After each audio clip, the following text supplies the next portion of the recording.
Have you noticed? Everything around you is slowly turning into a subscription. Movies, music, software, cars, cloud storage, fitness apps, even basic services are no longer things you buy just once. They're things you pay for every single month. You don't really own them. You rent access. And that access can be taken away at any moment. This shift wasn't an accident. It wasn't just technology evolving naturally. It was a deliberate, calculated change in how modern systems are designed. At first, subscriptions look harmless, right? A few dollars here, a few dollars there. It's easy to sign up, and even easier to forget you're paying. Compared to dropping a large amount of money up front, a small monthly fee feels lighter, safer. And that's exactly why they've spread so fast. Think back to the past. Ownership was simple. You bought a product, and it was yours. A DVD sat on your shelf, ready to be watched anytime. A CD played in your car without needing anyone's permission. A software license didn't just vanish overnight. Once you paid for it, the transaction was over.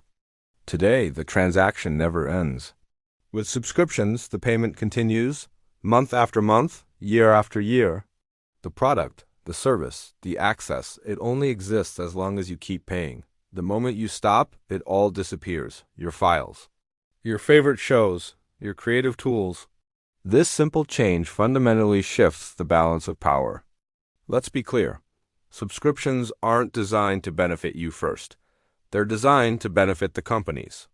For them, subscriptions mean predictable, stable income. It means reliable forecasts and steady growth.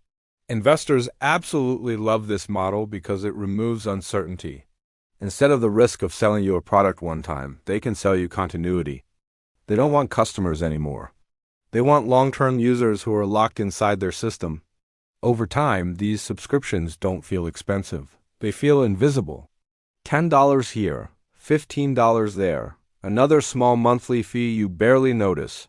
Individually, none of these payments really hurt. But together, they quietly drain money from your account every single month. This is a powerful psychological trick called expense invisibility. Because the payments are automated, there's no active decision. There's no friction. Money just leaves your account without you even thinking about it. This is a world away from how people used to spend. Before subscriptions, buying something required intention. You had to stop, think, and decide if it was really worth the price. Subscriptions completely remove that moment of decision. Once you're inside the system, spending becomes passive. And passive spending is an incredibly powerful tool for companies. That's why they don't focus on making subscriptions cheap. They focus on making them forgettable. But it's not just about the money. Subscriptions also change our behavior. When you own something, you expect it to be stable and reliable. When you rent access, you start to expect loss. Features you liked suddenly disappear after an update. Prices slowly creep up over time. The rules change without any negotiation, and most of us just accept it. Not because we like it, but because leaving feels like too much trouble. Your data is inside their system. Your habits have been shaped by their system. Your entire workflow depends on it. Leaving becomes much harder than just staying put. And this is not an accident. The system is designed to reduce friction when you enter and maximize friction when you try to exit. Cancel buttons are buried in confusing menus. Exporting your data is difficult or limited. Finding an alternative and starting over requires real effort. Staying just feels easier.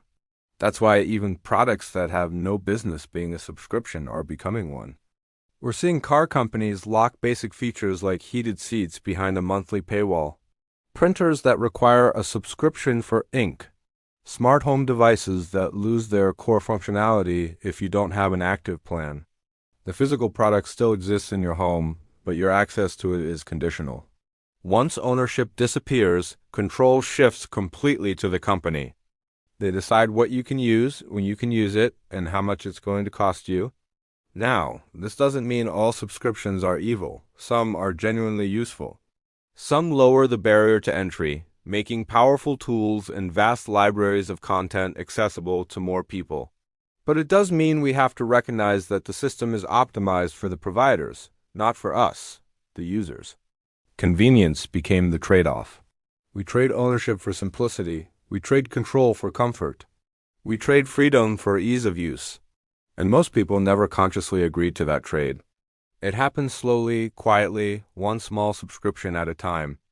The future isn't about owning less. It's about paying forever.